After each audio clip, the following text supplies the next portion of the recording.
บ่มีเนี่ยได้พี่น้องเอ้ยวิถีชีวิตชาวบ้านหาปูหาปลากินคือเก่าเนี่ยปลาก็มีแต่ปลากระเดิดมีแต่ปลากระเดิดปลากระเดิดปลาเข็งไอ้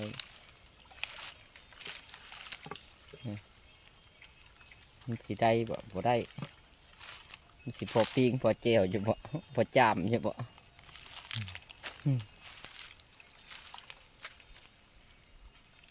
สระปลาบ่แม่นสระปลาสระหนองสระน้ำ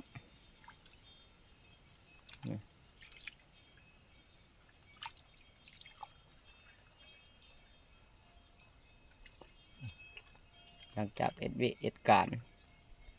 มาแล้วก็ได้หาอยู่หากินพี่น้องเอ้ยเป็นอะไรฉันบ่ได้กินข้าวอิ่มท้องมันนอนดีอยู่ไม่เป็นคือเป็นเบามันต้องได้หาอยู่หากินเพื่อปากเพื่อท้องแต่ละมื้อชีวิตประจำวันมันขาดบ่ได้อันนี้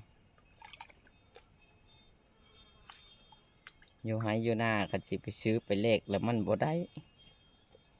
มันต้องตนเป็นที่พึ่งของตนหากินด้วยลำแข้งตนเอง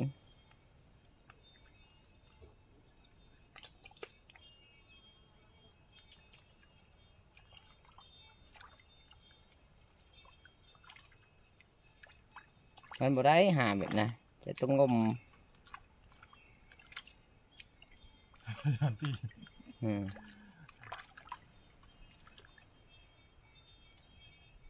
โอ้เห็นบ่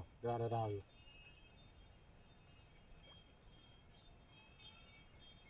มีแต่ปลากระเดิดกับปลาเข็งพี่น้องเอ้ยเนี่ย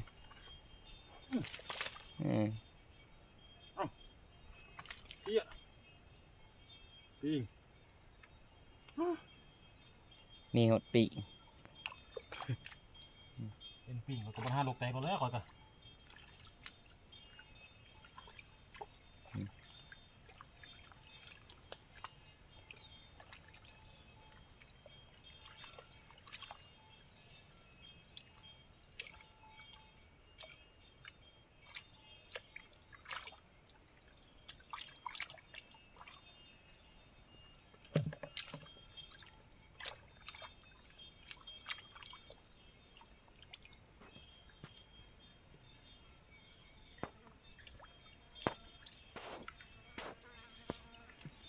ตัวน้อยบ้าจ้ะ มีแต่ปลาน้อยบ่มีปลาใหญ่ปลาใหญ่แล้วมอสดกับสดไปกินหมดละ